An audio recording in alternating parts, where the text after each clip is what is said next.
So welcome back, and for those who just came, welcome to the beautiful Blade and Blade Strategic Forum. So first thing that I will ask you to do is to close your eyes. Let me see who trusts enough to close the eyes. Okay, close your eyes. And now try to imagine smart cities. Do you see it in your mind, smart cities? Okay, you can open your eyes. I know it was quite hard for you to close it.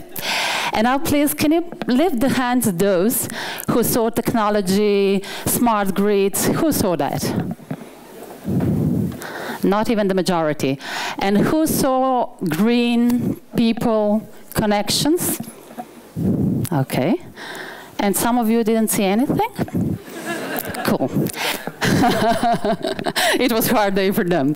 Okay, so what I would like today to do with esteemed panelists that we are having is basically do the right and the left and then connection, and that means smart cities with a soul, which are the only cities that probably we want to live in, and how technology is an enabler to make the place, the cities, the communities, the world a better place.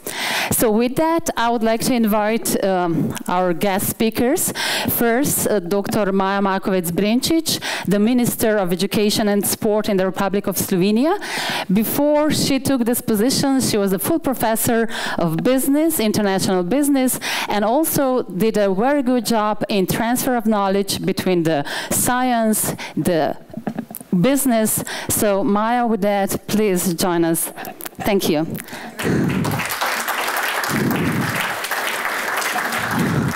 Dr. Menon is a president of Smart and Connected Communities at a Cisco, and he's taking care of really how the technology will be an enabler of connections. And some of us had this great opportunity to listen to him before at the introduction, so you know that it's not about numbers.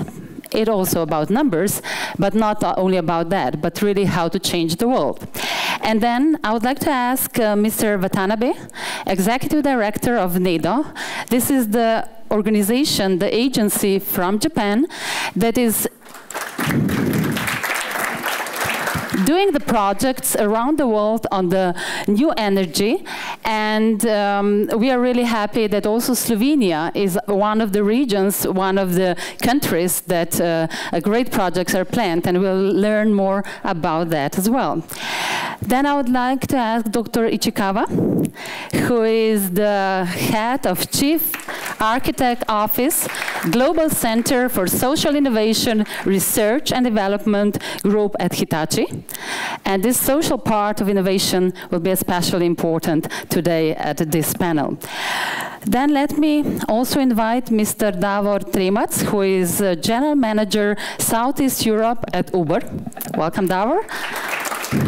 Before joining Uber, Davor worked at consultancy, especially in telcos and in other businesses, but also did his startup, so it would be an interesting connection into that.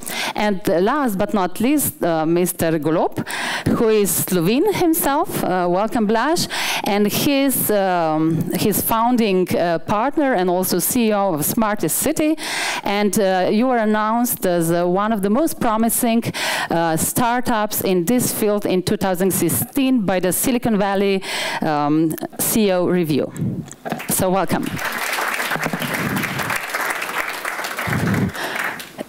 So I was watching closely when I asked about what do you see when you mention smart, and different hands were raised. But anyway, if I may start with you, Maja, you are basically working in the field that we expect that everyone who will finish the school, the university, will come out smart. But we were just listening about digital transformation, and basically everything is changing, including the field that you are working on. And what are you doing now? What are you thinking? How do you enforcing change the things will be more smart? Dear Aisha, first of all, thank you for this opportunity to talk about this very important topic, and thank you to the Blade Forum and BSF organizers. Every year we add topics which are more and more crucial for our common future and especially development. In the area of science, education and sports, we do have many challenges of 21st century. First of all, it's not only about digitalization only, it's about what knowledge is and will be in the future. And we still believe that knowledge is the best value we can all co-create. And this is a background where we all start. And we have to firmly keep it and trust in it. But what we are doing right now in Slovenia in this area is that we want to empower the teacher, professionalize the teacher, each individual who transfer the knowledge. The area of transferring the knowledge is crucial in sense of being able to show, but being at the same time also responsible for what you show and give to every young person. Starting from the kindergarten on, you know that in Slovenia we have more than 90% of little kids being involved in kindergarten. And then majority of people is educated at the secondary level, which is really something what makes our country very proud on. But at the same time, we have a huge responsibility how we will design and develop steps of creating the balance between the traditional learning on one side and very basic knowledge versus digitalization and new technology and communication movement, which is so quick that we can hardly follow it sometimes. You have mentioned empowering teachers, but on the other side, digital is empowering people as such and giving them more choice. So how you will make the schools, or do we need them, relevant enough that this will be the choice? First of all, we are creating now so-called open learning environments. This means exactly entering and enabling everyone to be a part of the school, but in the way to bring new knowledge and new expertise and new professional applicable ways of learning. This is very challenging topic, and at the summit of World Summits, where we talk about the development of teaching, development of teachers, professors, even scientists, we know that creating such balance where you allow on one side novelties, but at the same time have a different child in front of you because generations change. This is something what people have to create and co-create again. And it's all about the people, not only in the school system, it's also everywhere. And this is where we are all faced with it. Mr. Menon, people are empowered now with digital, they're more connected. You don't need to be at a school in Slovenia. You mentioned before an interesting examples, how the doctors from US can help the people in Africa. You mentioned different examples, but empowering really the people and then at the same time try to do a lot of control. Is this something that is still possible in these smart, connected communities? One is, you know, when you think about what the skill sets are, just building on what the minister said, what is most missing globally is being globally aware. Children being globally aware. We can teach them maths, sciences, technology, but do you give them a sense of that they're part of a global network and they care about what is happening elsewhere? If you don't care, you can't do it. And I used to tell, when I was a professor, I can teach you, but I can never make you learn.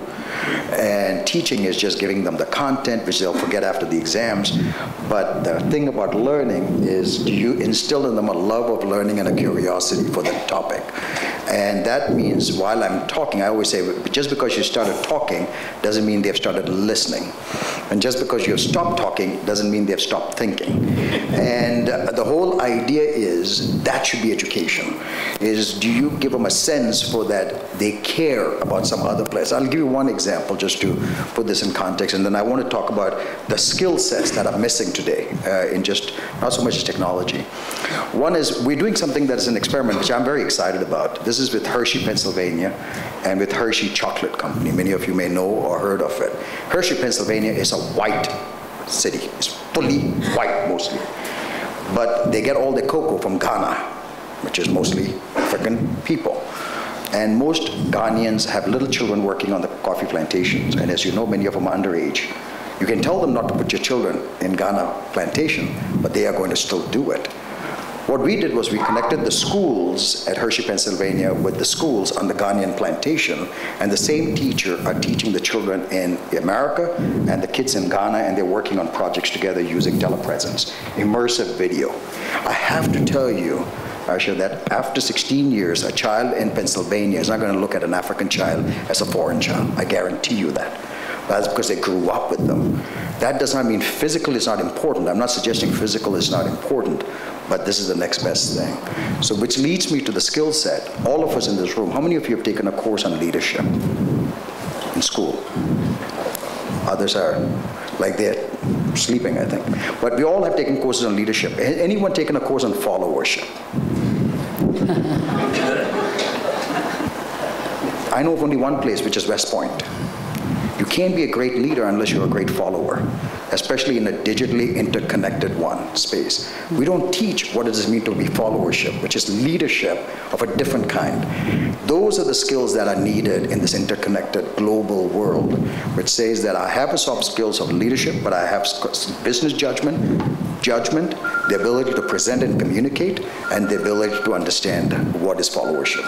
But do you learn that it's, we can all agree with that. We all need leadership skills, and sometimes we even envision that you are partially born with some sort of set skills, and then you just really raise them. But is this something that you really can learn, or you must live it? How to make basically the schools, the universities, the playground to learn new things, not the lecturers and students? I struggle with that because I have a 20-year-old daughter who is a pre-med student, a double major, pre-med and English.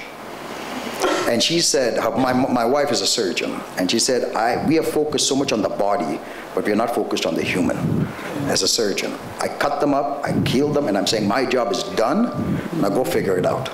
So my daughter says, unless I understand how Victor Hugo thought about Les Miserables, or how Charles Dickens thought about it, I will never understand the context of medicine. So she's doing that. But I have a 6-year-old now who hates going to school.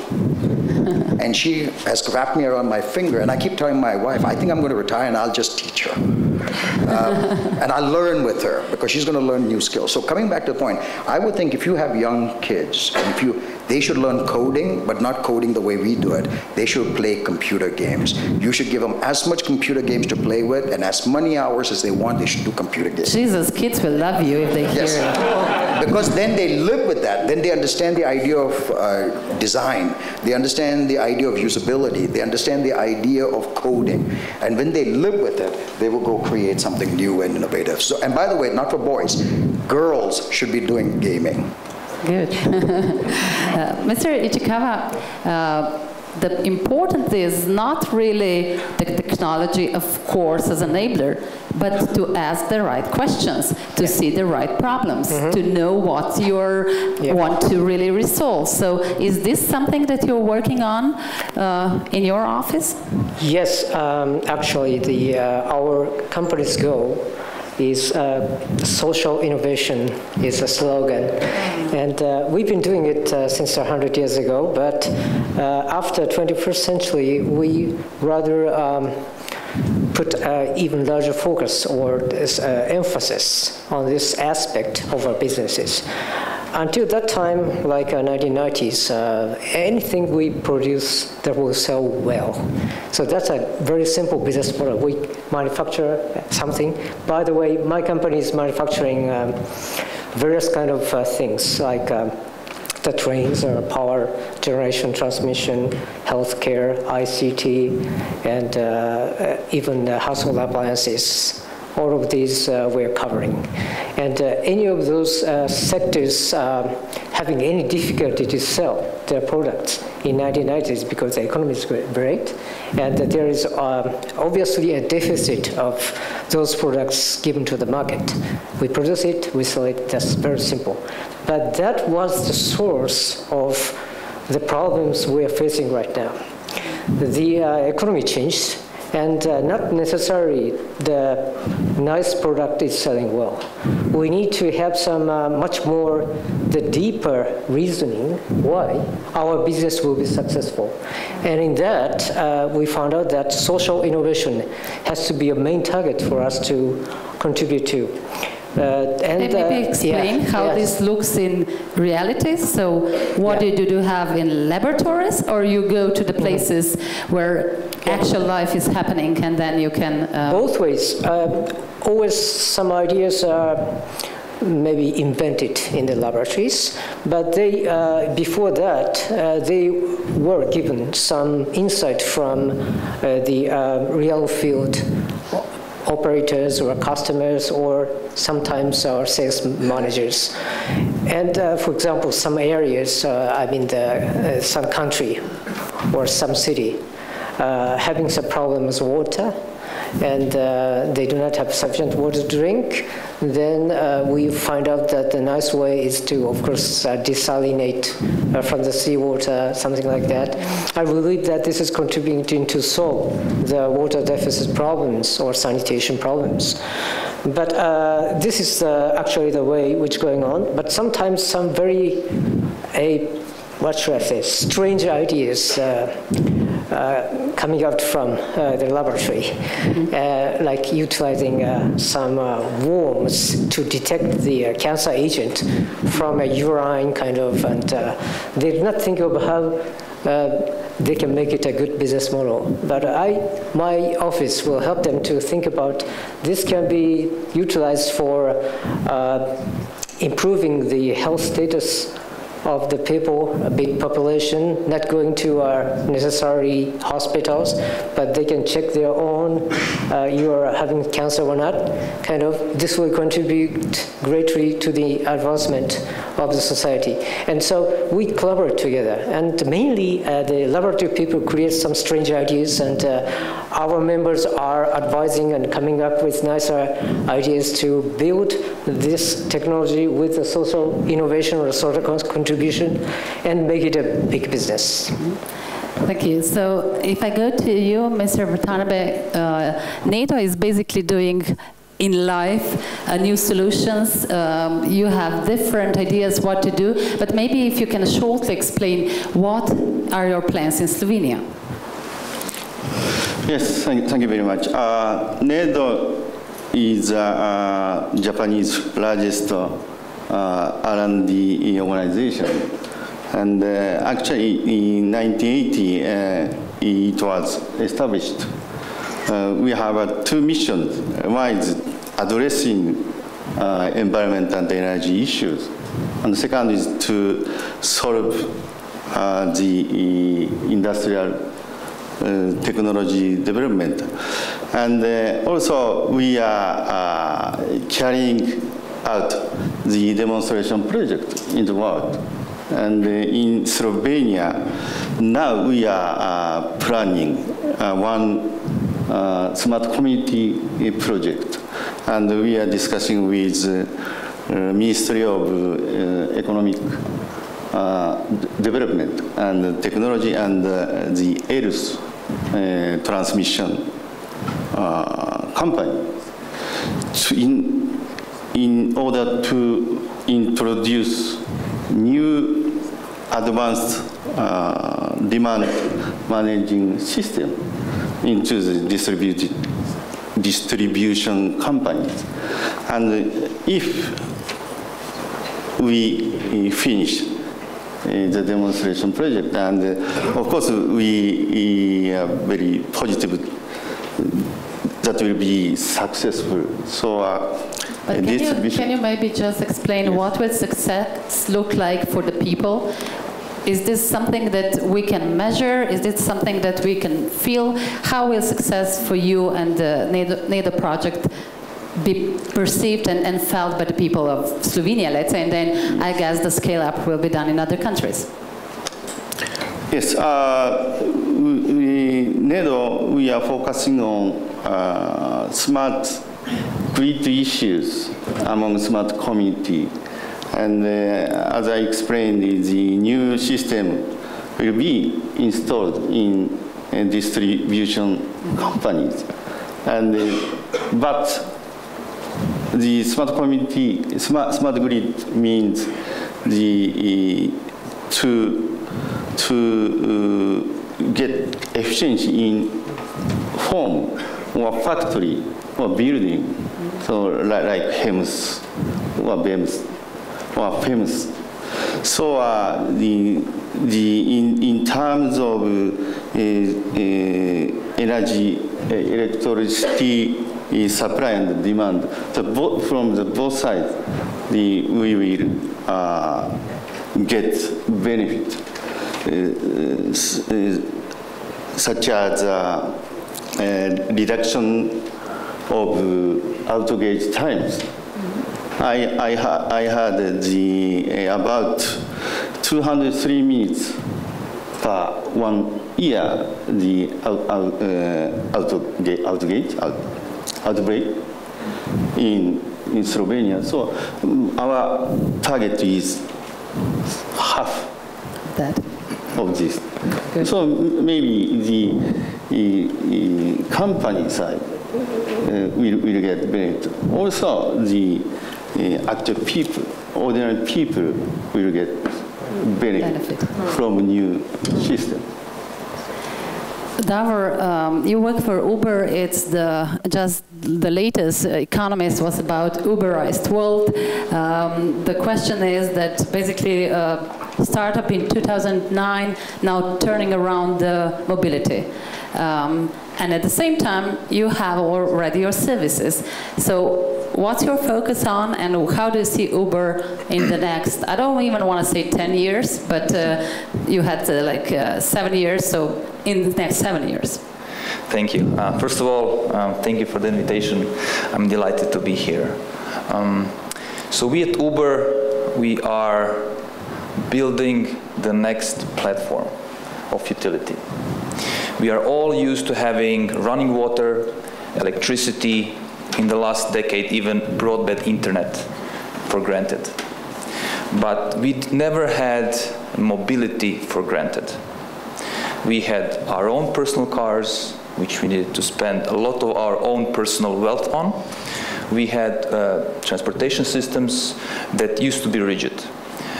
With Uber, mobility becomes as reliable as running water. You can hail a ride any point during the day at any location. You know who is picking you up, and you know where you want to go. There's a quality system in place, and it's priced conveniently so that you can replace using your own car. Now, we did research in Croatia where Uber is operating for the last 10 months. And we saw that 65% of our users are using Uber to access public transportation system, which means it saves time to people to get to a tram station, it saves time for people to get to a rail station or to the airport, which means gives more time to people, but it also creates jobs for local entrepreneurs. We also ran studies where Uber is present for a few years rather than in Croatia where we're less than a year. We saw that one Uber car in a city can replace up to 6 cars, private cars, which means 6 times less cars entering and exiting each city every day, which long term allows the city government or the state government to funnel funds from building roads into building schools or hospitals or parks. And that is what our platform is bringing. I'm very proud of that. Where will it go next? We don't know. But we saw that in Pittsburgh, Uber already launched the self-autonomous cars. Is this something that you focus on now as Uber? Well, self-autonomous cars are the future. We don't know when or how. We are testing it in Pittsburgh because Pittsburgh has more than 400 bridges. And for a car to know, is it a bridge, is it the sky, is it water, it's still very hard. The technology is still not there yet. The second issue is trust. Would you trust your child to be in a self-driving car? Probably it will take some time for us to get there. And then thirdly, once those two things are in place, will the governments trust it enough to open up the regulation for it? So once, even if we almost have the technology there, it's going to take a lot of time when we see it on the streets. But it is the future. We cannot kid ourselves. It is the future. At that point in time, when autonomous vehicles become reality, everything will change. But it changed a lot in the past as well. Going from horses to cars, it will happen again, but nobody knows when. But maybe faster, right? Blaž, complexity and trust. This is something that doesn't necessarily goes hand in hand, because when you enlarge the complexity, people want to have known and predictable, and then of course big data analytics can help with that, but how to really establish trust? Okay, good point and a great challenge to answer. Yes, in a way, I would first touch the whole perspective of smart cities, building smart cities. And the real issue from our point of view as a company, and where we try to help to solve this problem, is management of complexity, where to start and how to improve smart city. So far until now, we know around 120 definitions. We don't have time to go through them. Please don't. Yeah. No. But they were mainly technology-driven smart city solutions. So we can find very few that were really done by mayors, with mayors, in consultancy with mayors. So what is very important is actually, and it was mentioned already today by Minister for Public Affairs of the government of Slovenia, the technology today is enabler and is accessible. So what our company provides is a governance platform, digital platform for running the city for mayors. We design it with the mayors because in the last 5-7 years we consult and we preach smart city all around. So big vendors were happy, Microsoft, IBM, Cisco, yes, go ahead, smart cities over there. But then once we meet mayors and talk to them, okay, how to nail down, okay, how can I translate this? How can I improve my governance system? How can I involve citizens in co-creation and design, first, of the vision of the city strategy, second, projects, how to design projects, and the third, how to bring different stakeholders on board. Not only industry, not only big players, they are already there, but also niche companies, startups. From the small town, they design smart, LED, energy-efficient product, but this product helps to improve city in the indicator of energy efficiency. So that's what we do. We provide smart city platform, which helps to identify those champions and brings the understanding to a mayor what the hell is all about, how I can run this story. So that's what you do. A lot can be really lost in translation, right? And with that, I'm really happy that Slovene government embraced the idea of green reference country in digital Europe, and the reference model is exactly that: how to connect business, government, science, and people, civil society, because only that will create a better solutions. Maybe with this, Mr. Manon, you mentioned that PPP is essential, but again, we come back to the trust, because many times it happens that, as you already said, the PPP, the goals and the objectives are completely different. One to make lower risk, and the other doesn't want to invest. So how that this will be with a win-win-win situation where people will get better solutions and better life? Yeah, this is one of the biggest challenges because, as you said, trust is such a cultural concept too, that what drives trust levels are different in different societies and different areas. For example, I always say when it comes to smart cities, and I'll just take as an example to illustrate this point, Europe was farthest along in discussing about smart cities, whether they call it sustainability or something else, but it was all about quality of life. How do I maintain the quality of life and enhance the quality of life? When you go into an emerging country, whether it's India or Indonesia or Mexico or the others, predominantly our discussions start with how do I create a standard of living? And that is how do I create more middle class, how do I create more jobs, how do I create... so the entry point is different. When you come to America, which is where I am based, and that has been the most recent follower into it, it's a very different construct. It is all about how do I attract talent, how do I attract investments, how do I attract economic growth. In each of these three, what is important is different, so trust of what you trust is going to be very different. So when you're in Europe, very often the first thing I have to answer is who owns the data, who is the data steward, what are you going to do with the data, what are you going to do with it? That notion of trust, I don't trust you as a business person to think the best that is needed for my civilians and for my citizens. And in Europe, the citizens trust their government a lot. In America, average citizen says, I don't trust that government. I would rather have a private enterprise run that stuff.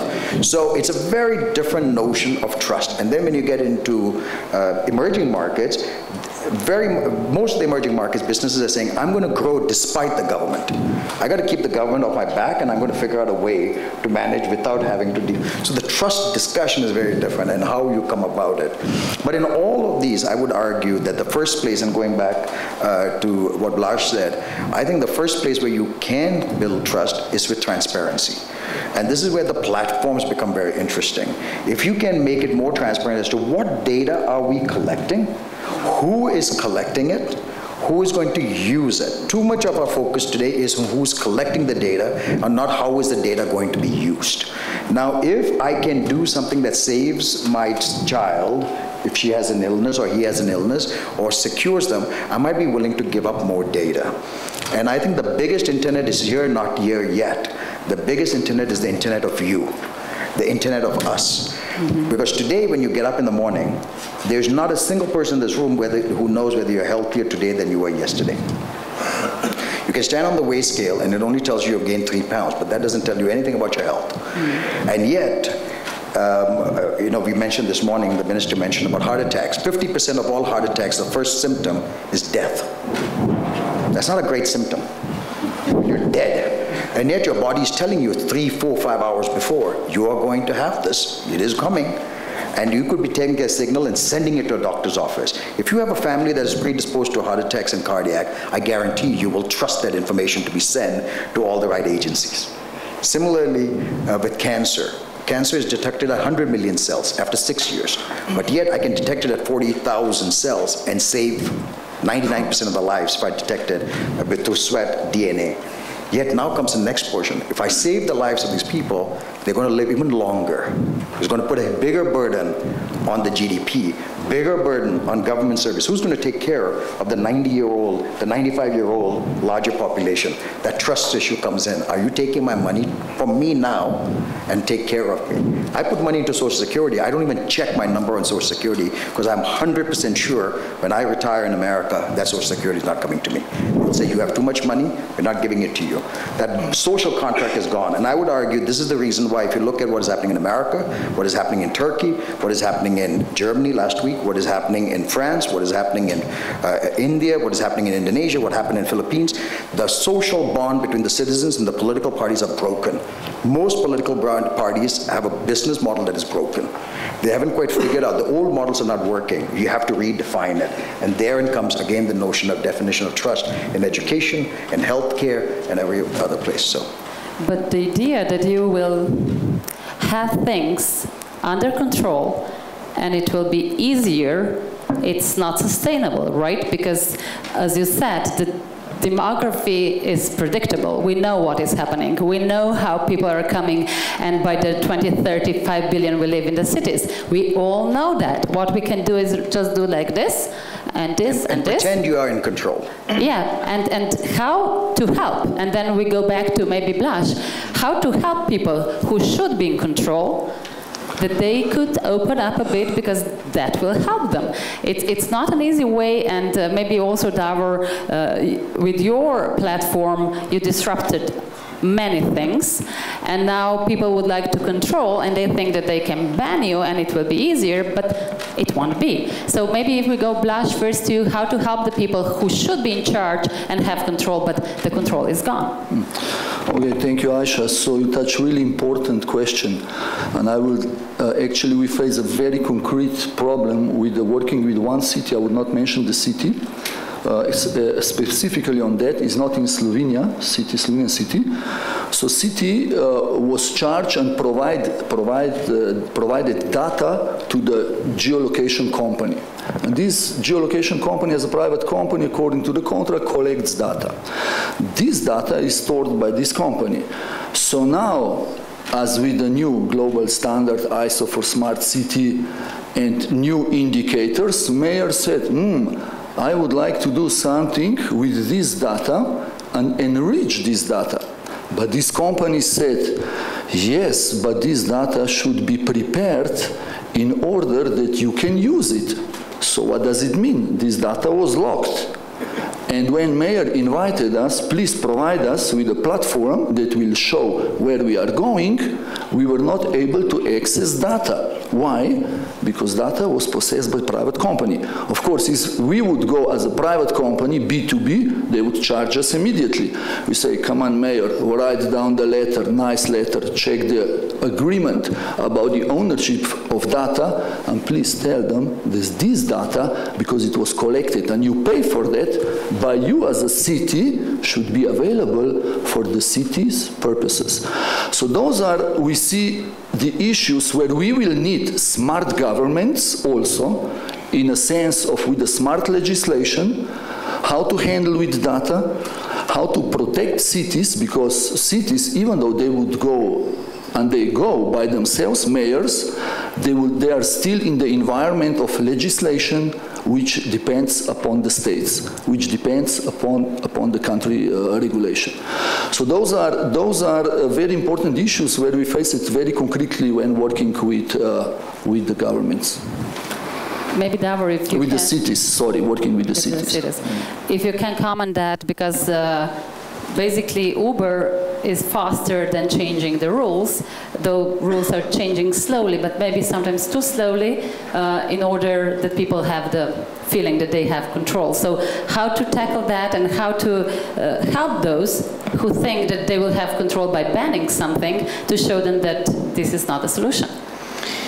Well, I personally think that more data provides more choice and better lives to people, rather than having less data and banning.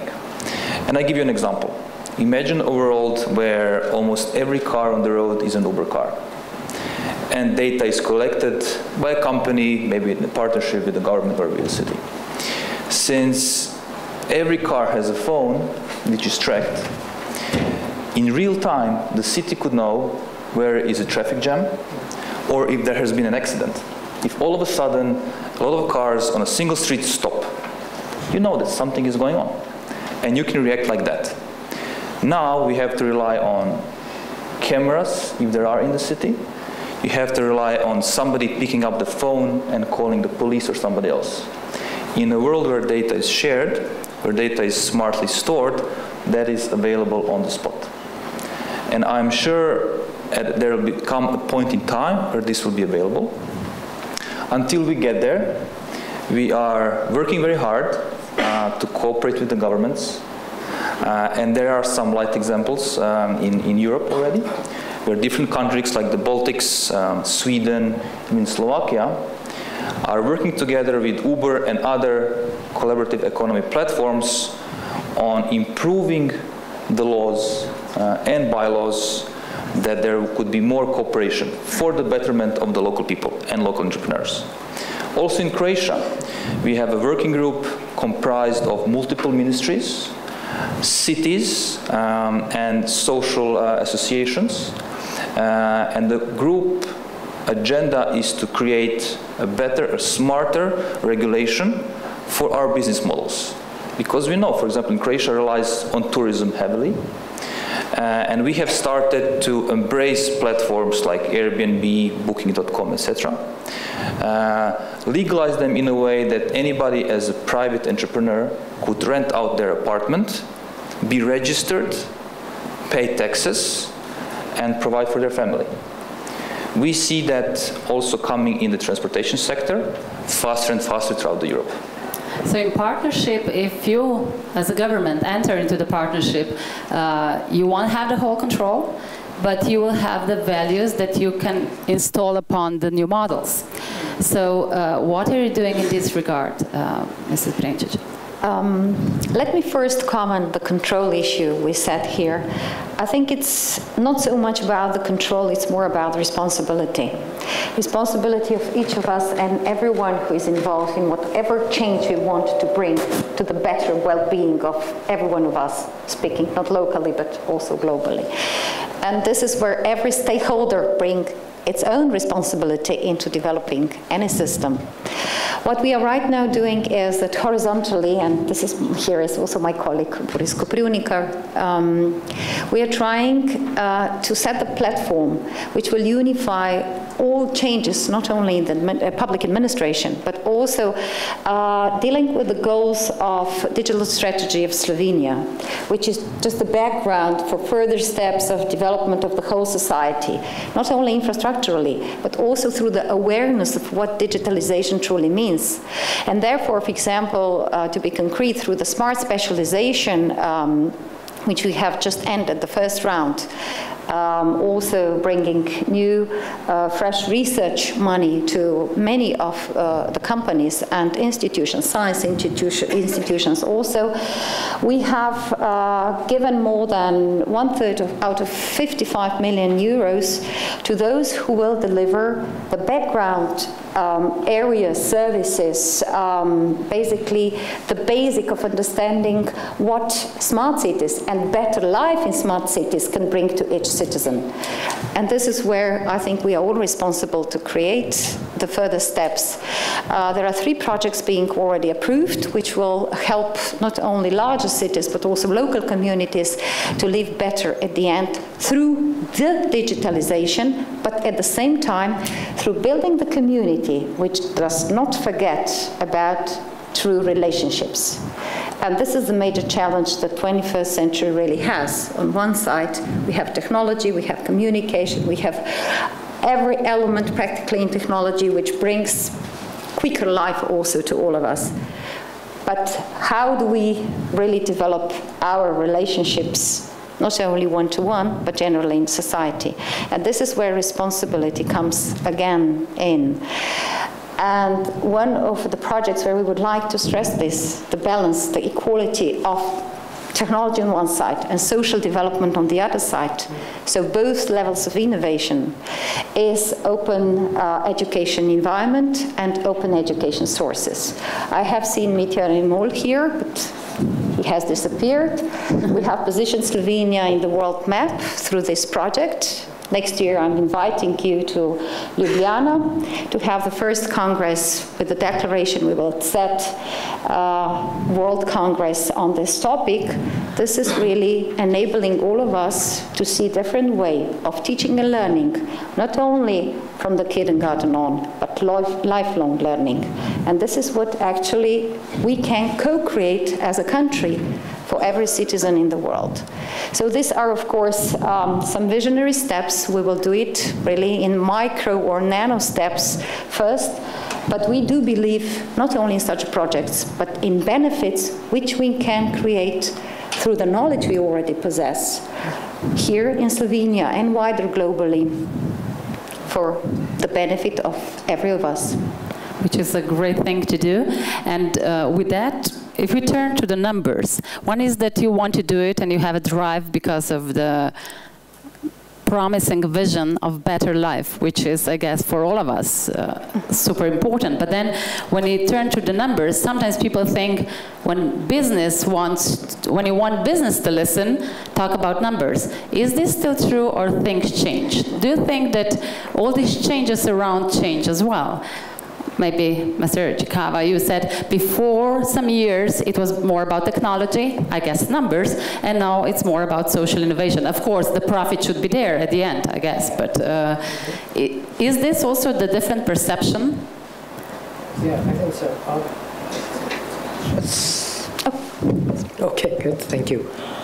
Yeah, and I think that rather than your question directly, but I would like to get back to the control issue I just discussed, because I'm a control engineer. And, why do you need a control? Why do you need control? You have to get back to the original purpose of the control. I think it's optimization. Maximize or minimize, maximize good things and minimize bad things, right? And that word reminds me the automatic control in the very ancient days. In that technology, the control is centralized in a big computer. And that big computer controls everything in the factory or in your office. And it looks like very nice, but it is not really a nice one because it's very rigid. And so if somebody wants to add something within the workplace, they need to be registered in the host computer, and the host computer has to be modified its program to make everything optimal again. It's very rigid. And in the case of a city, how do you control it? Not like the central computer. And actually, even in the factory automation, we already get into a stage of decentralized control system, in which it's free anybody to bring in any device into your factory that will be naturally, automatically controlled each other and achieve some optimal status. And it is very much like a synergy effect naturally occurred, and we call it symbiotic decentralized control. And when we apply this idea to the city management or city creation, smart city creation, I believe, as already said, the data transparency and utilization of those data by each one, not the central governance or not the mayor himself, but everybody can utilize it and lead it to naturally optimize themselves. And some kind of program we are doing right now with the city of Copenhagen is city data exchange.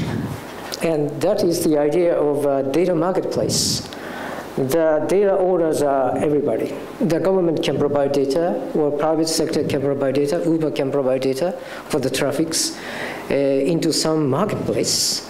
And people can use it free, not free of charge, but freely paying some money. And if this kind of interconnection between multiple stakeholders are getting larger and larger, I believe the city can be, in a sense, controlled and optimized, and also transparency achieved. And this is quite a new approach, and I believe this is also very much contributing to solving societal issues. Great, so now's the time if you want to ask a question, to comment, because if you synthesize, now we mentioned energy, mobility, data a lot, skills and people. Did we forget some important thing? Please.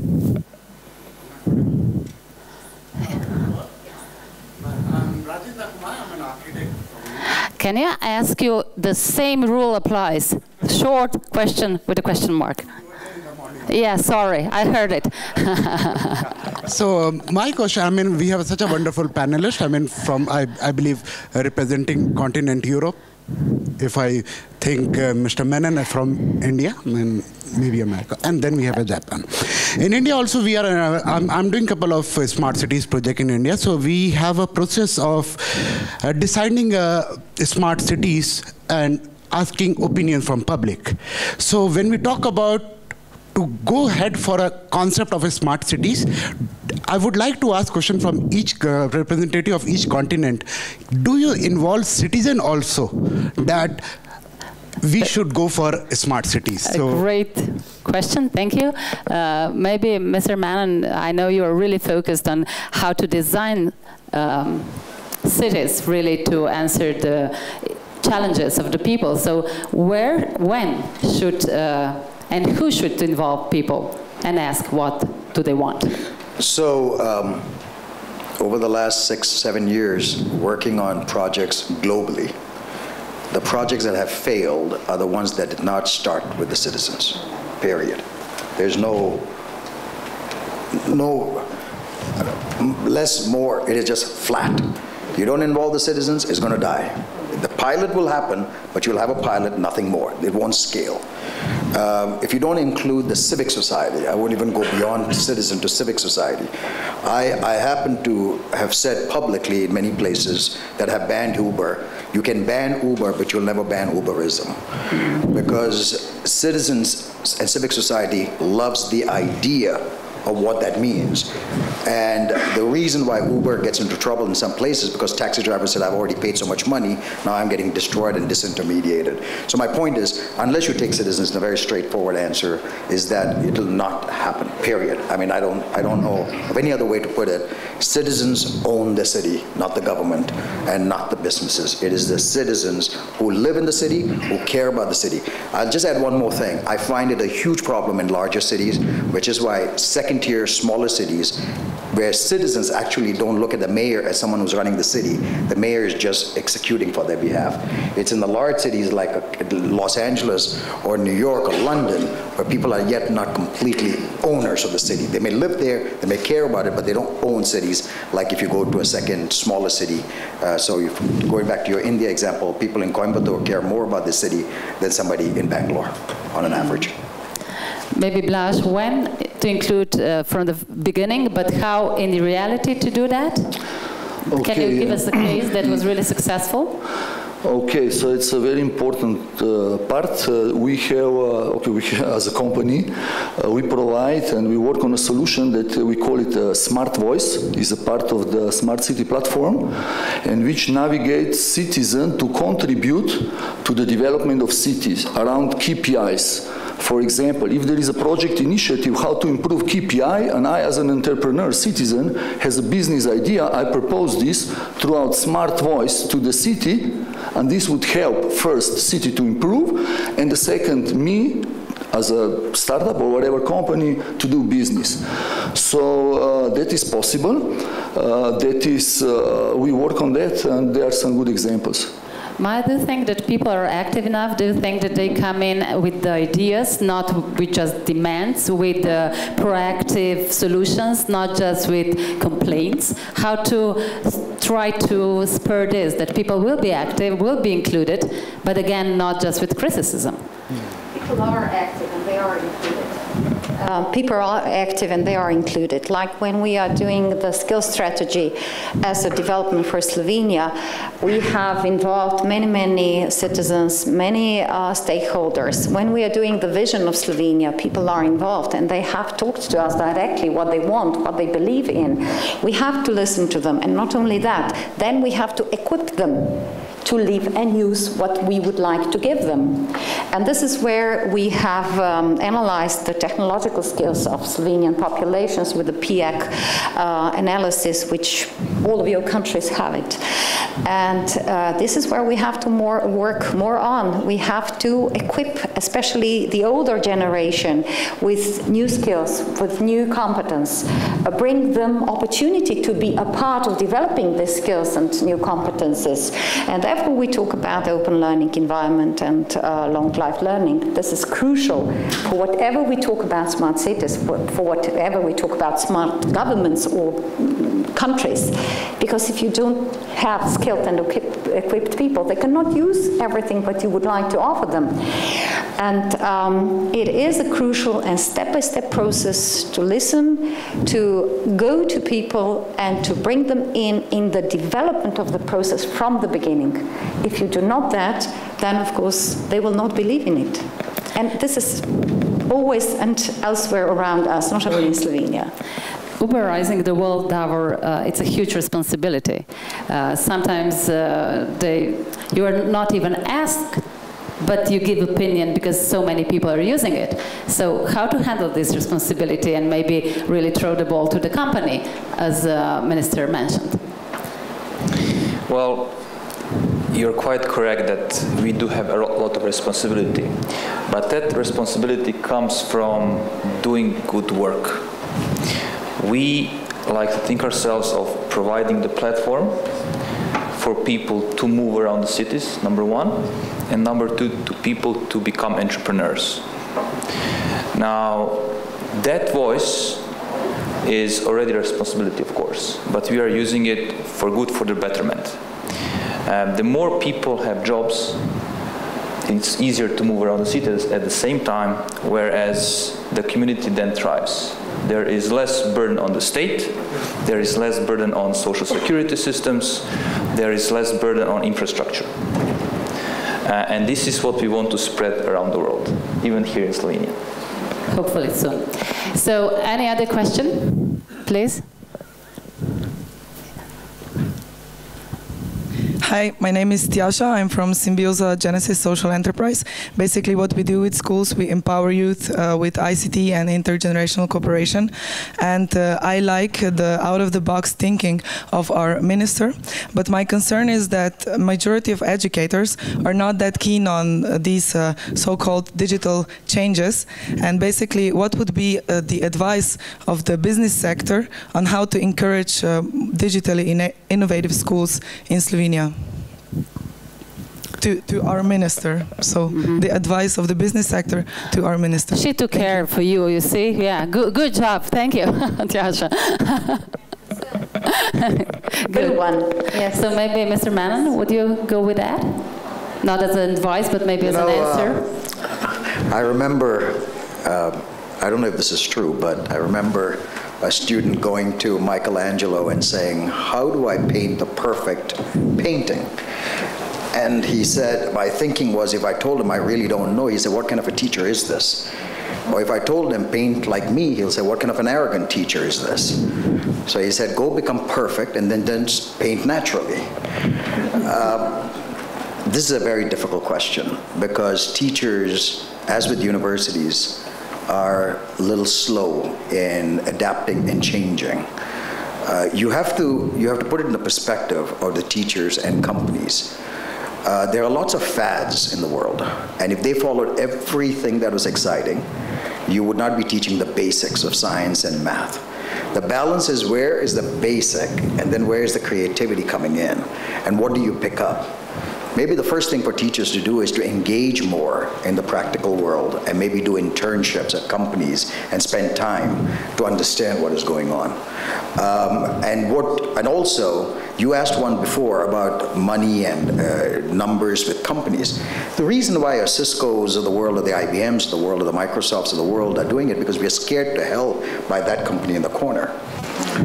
Because if not for Uber or somebody else, we won't be around in 20 years. It doesn't matter if I have $50 billion in revenue and $60 billion in cash, which, by the way, is the Cisco position today. And we're only 25 years old or 30 years old. We will be gone in 5-10 years if we don't transform ourselves. And actually, that's one. The second part is we're not going to be attractive to people of the 30s age in that category if we're doing the same old, same old. So we are changing because we need to attract the next talent. We are changing because we have to change. Coming back to the teachers, I think the more we can engage, the more we can do collaborative workshops, the more that we can do things. Teachers don't do it because they don't want to. It's because they are overwhelmed with all the stuff that they have to do. Teachers care about their students. Teachers care about teaching. Along the way, somebody has sucked it out of them. I don't know of anybody who gets up in the morning and say, today I'm going to go to work and I'm going to suck. But they go to work and they suck. It's because we have created an environment where they're not allowed to be creative. We have put all the tests on them to make them teach the basics. We're not allowing them to think like a children, like the child that they're teaching. So I do think a little bit of it is on both sides. It is not an easy one, but I think the more we can engage the world and share and do things together, I think the more we open up our thinking to what we have to do. Thank you. we are very much aware of the difficult position that the teacher has today. And I'm speaking about the generic term of teacher, not mattering which part of the school vertical we stand. And this is why why I have introduced today the empowerment of teacher. And this is really something where we work a lot to help the teacher and through different projects to give them the opportunity to develop professionally, and of course to equip her or him with something what is called a challenge of the triangle of the school today.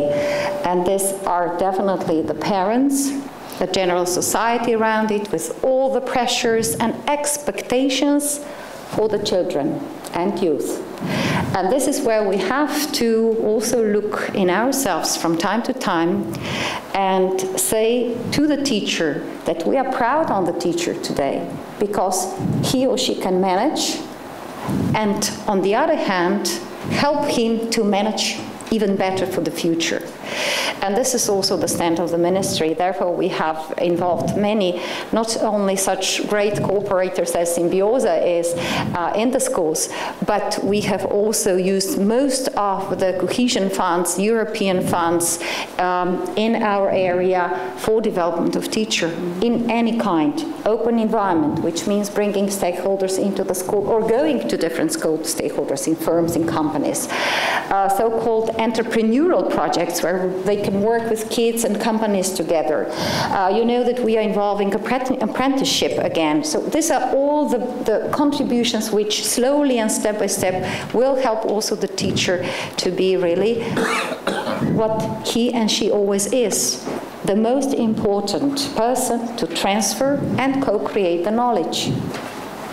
And this is what we all need for the future. Great, thank you. One thing probably that is also important is that businesses are perceived as partners, and this is something what your government is doing really in connection with business. So the next question, please. Yeah, please. I would like to ask the panel about catastrophic risk. If you look at the warships, top incredible technology going into them, what do the navigators do every single day? They go back to looking at the navigation tools that Christopher Columbus was using, because they know that sooner or later, at some point, the technology might not work, and they have to still dock that ship. I've been to a couple of these kind of sessions before. I went a whole day of Cisco, a question? And nobody ever addresses the issue of catastrophic risk. You're building a new city in London, in the UK, called Silvertown. Catastrophic risk is never factored in. What happens when it doesn't work? Are we building smart cities, or are we ultimately building very, very stupid cities? Thank you for that question. Maybe who would like to address it first? Blaž? Give this to me. Yeah. But I do agree with what you're saying. I'm sorry, Blaž, what were you saying? Go ahead. It's a tough question. Better you, so I can. No. So I totally agree with this point. That is, the IT systems are not completely 100% foolproof. We know that. In fact, my boss, John Chambers, was famously quoted recently of saying, there are two types of companies, one that has been hacked and the other that does not know it has been hacked. And we know that. We know that. So I totally appreciate the point. Personally, my personal collection, I collect antique rugs and I collect Edison cylinder phonographs. So I understand and appreciate where we came from and where we are today. And that's why I said the basics are so important. We have too many people who don't understand the basics, and unless we focus on the basics. And this is where I come back to your point, which is, if you let the technologists drive smart cities, they won't think about what happens if something goes under and somebody's stuck in an elevator on the way to the hospital. But if I do engage the citizens, and asking the citizen, by the way, one of the comments I said, it is probably not fair to ask the citizens, what do you want? it is unlikely that they can define what they want. But if you ask them what problems you have, they can give you all of that in great detail. It is my responsibility as technologists working with them to figure out what options do you have to mitigate those problems, not completely remove it, and always have the backup and recovery. So I can't disagree with you. In fact, if Cisco is not doing enough of it, so somebody on my team is not dreaming of it in the morning. But here comes a very interesting point. I can do that to a certain extent, maybe because I'm an old man, but my guys have to live on a quarter by quarter with the numbers. And I have to remind myself that their children and their whole mortgages depend on my commissions being paid out. And if they miss the number, I can sit here and pontificate, but I don't pay them the quota. And for my boss, if I miss the quarterly number, the stock price goes down, and everybody who complains about it, the teachers and the others, have a pension fund, and the pension fund is the one who's putting pressure on the CEOs to hit the quota number. So this is not a simple problem. This is a very multi-dimensional, complex problem. But I recognize that point, and I do totally agree with you, and that is why it is so important that it be driven by civic society, because then you will understand and appreciate and ask those questions and impose it on us and say, where is your security? For the last 17 months, Cisco has acquired, I think, 18 companies. 16 or 15 of them is only on security because of this particular point that we are saying we have to address it. It is our obligation. It's never going to be perfect, just as the road systems are not perfect, just as the highway systems are not perfect, just as electric. And but we have to move forward. We can't wait for the perfect system. By then it's too late. Thank you. Vlad? Maybe just a short additional comment. Very important is that not every modernity or every new application brings prosperity, which means that sometimes we need to go back to the first release of the application and might be better than the third one. Which means that it is very important to sometimes not to modernize because money is available, because CEO is very well convincing in the city governance to push new ideas. No, so it should really be comprehensive overall approach and analyze the benefits that come out with the new technology. And again, technology should be only an enabler. Plus, we didn't touch today a lot about it. It's very important, the role of civil society. When in the dialogue or in the co-creation of the city, one is entrepreneurial view, how they will improve the city, what are their applications for that. But on the other side, there are NGOs, which their voice and their interest, it's completely different than the interest of entrepreneur or the interest of big multinationals or the interest of public sector mayor. So these are the crucial things, and sometimes less is more. Less is more, but the right steps are important. Yeah. Mr. Watanabe, being in the energy sector, this is for sure one of the important questions is security. Are there any projects that you're doing that you can mention and to explain regarding the energy and security? Yes, security issue is very important, as you said. Also, the more we use the ICT, the more the security is needed. As you know, in smart grid, we will use the ICT technology, and the ICT technology is developing year by year, day by day. So we need to secure the four systems, and also as for the smart grid system. Cyber terrorism is a very big issue. So we need definitely to prevent the attack from outside. Mr. Chikawa, you work in the field of artificial intelligence. This is the big important topic that we didn't probably just now addressed enough. Yeah. Where do you see and how important this will become? Okay, I recognize, or our company recognize, the artificial intelligence as one of the tools to optimize something or conclude something from the real data. So it's nothing like equally studying like as human and AI. It's not a good comparison, but AI still, even though it is having a biggest capacity, it's still a kind of tool for a human to utilize. And if we recognize that way, the AI has a very promising future application field. As you said, like the catastrophe happening from the very complex system linkage, one fell down that expand and make it the whole town blackout, for example. This is happening, but nobody can predict it except AI. So we utilize this kind of the huge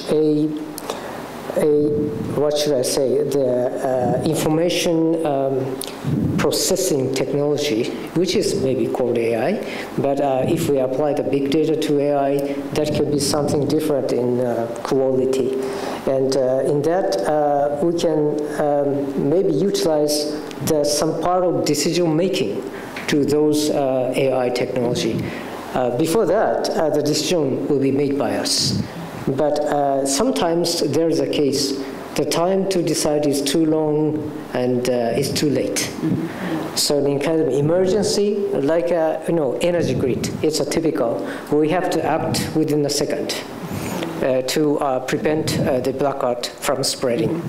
In that sense, the AI is a very powerful tool for us to do that. And against cyber terrorism, the AI already proven its effectiveness to do something against being hacked somebody else. Maybe it's better than human.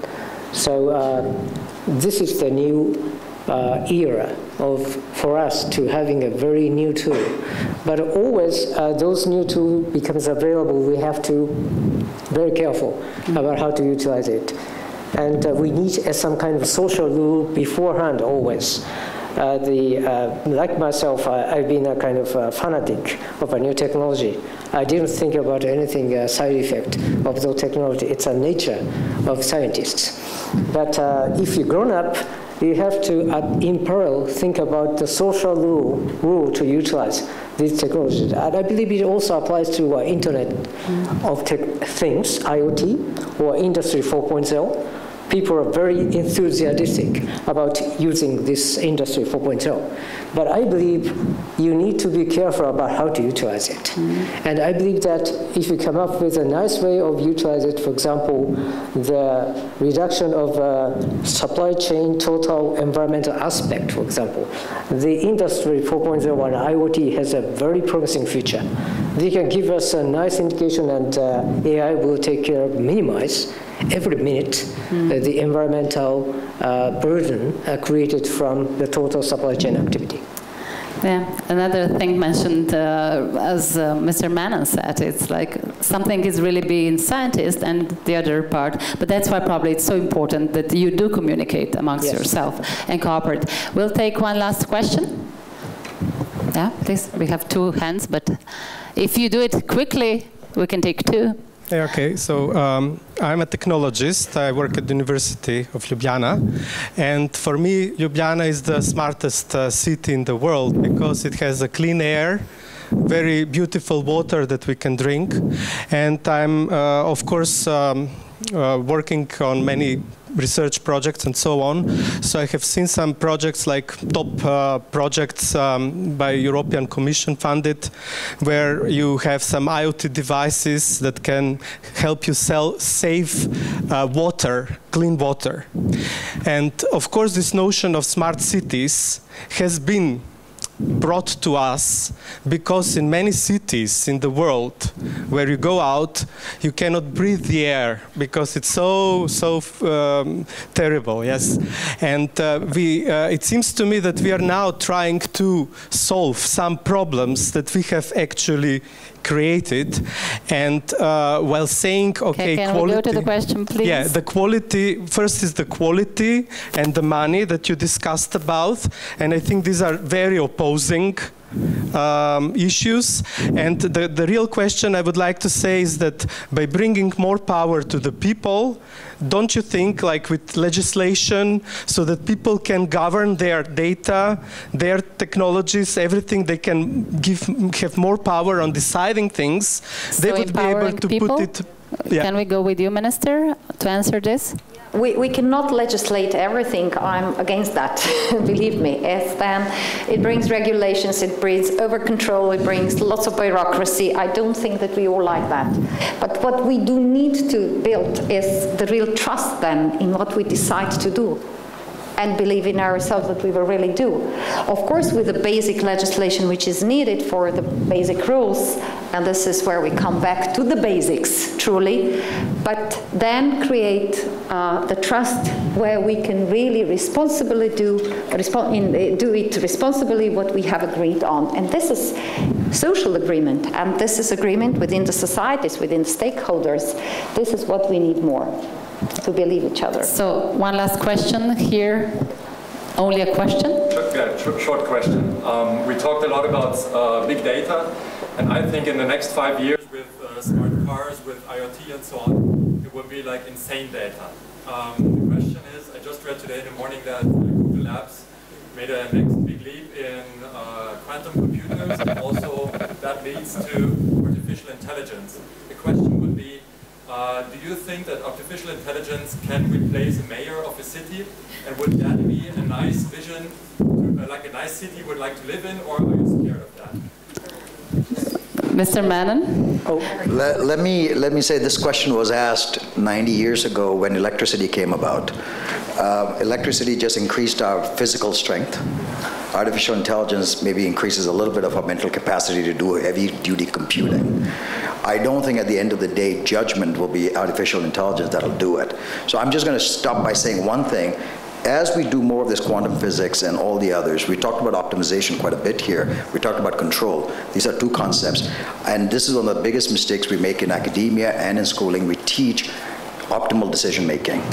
In 15 years of a senior executive role, I've never made an optimal decision. I can guarantee you. I've never. There are too many conflicting criteria. I can have optimal decision making on M2M, which is machines, and controlling that. But for decision making that involves human lives and human capacity, whether it's healthcare all the way down, it is always suboptimal decisions. So I'm always in the belief that we should be thinking in favor of suboptimal decision making and teaching people that you have to make suboptimal decisions and you have to make the best suboptimal decisions so they're not conflicted. In that context, you do need the mayors, you do need the citizens, and you do need the others. So no, I'm not at all in the belief that artificial intelligence is, that's why we call it artificial intelligence. It is artificial and it is under our subjugation. Now, we have these extreme examples of that robot that killed somebody and Tesla that went and ran into something else, but we also have a case of Tesla that detected that the driver was having a cardiac arrest and drove the car to the hospital and saved his life. So we have that instance too. There are limits to all of these. So I'm coming back saying, no, we need more better trained, thoughtful mayors who are not focused on governance as much as on the government, and then working with the society on governance. And probably being a service to their citizens and people. I'll end basically with the youth, if you agree, because this weekend there was a Young Strategic Blade Forum, and Luca is the representative of the winning team. So Luca, let's see how youngsters are pitching. You have 1 minute time to explain what was the issue, the problem, and the question about, and what is the solution. Yes, thank you. So I'm Luca Esenci, coming from the winning team from the Young BSF forum. So our case was, we're giving a business case by Snaga, which is a waste management company. And we all know today that waste is a big problem. You know, there's too much of it. It can be dangerous. We don't know where to put this waste. So how do we solve this issue? So we said, if we want to solve the issue of waste, we have to change how people perceive waste, how they think about waste. We we have to change the behaviors of the people. It's not enough to just change what the company does. We have to change what the people do. They have to consume less.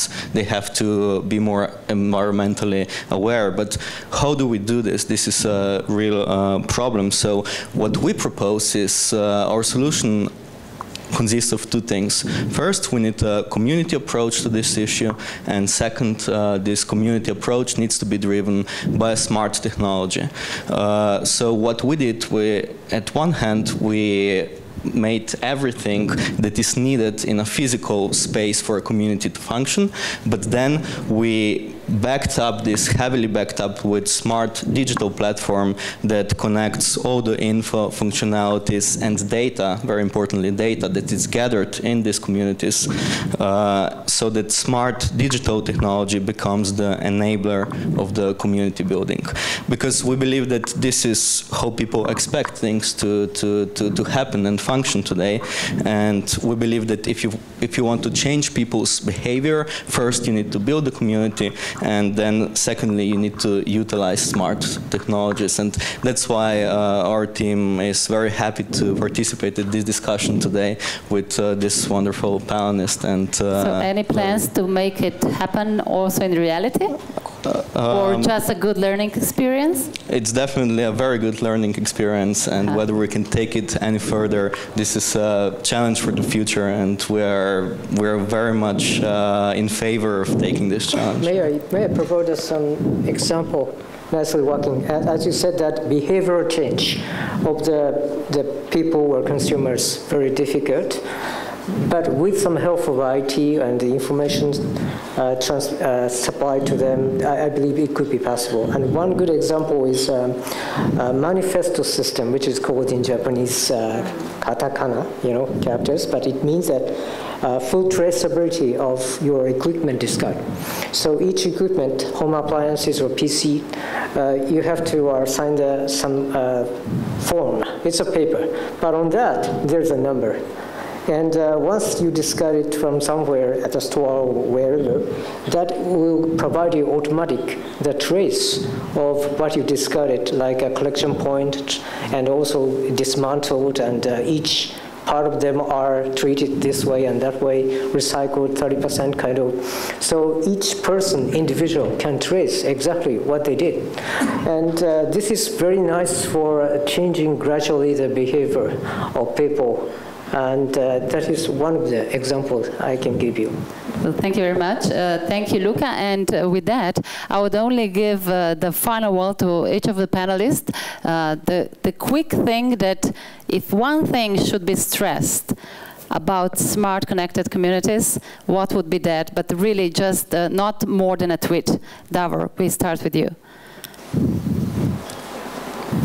I think that one thing should be stressed is, at least for us in Europe, we have to modernize our legislation. Thank you. Because technology is Tweet here. is so fast now, Davor. Okay, yeah, we got it. Thanks. Mr. Ichikawa? Well, the technology is just an enabler. The smart means how to utilize it in a beneficial manner for the environmental sustainability as well as human well-being. Thank you. Minister? Use and co-create knowledge and develop proper skills. This is what we all need. Great, thank you. Mr. Manon? It's going to be done only through our genuine public-private partnership. Thank you. Mr. Watanabe? Yes, smart community is a concept to solve all issues related with cities. Thank you. And Blaž? Smart city platform, power to the people. With that, I just give you applause and thank you very much for being here. So now is the time not to do about technology, about our stomachs. So enjoy lunch and have a human networking. Thank you.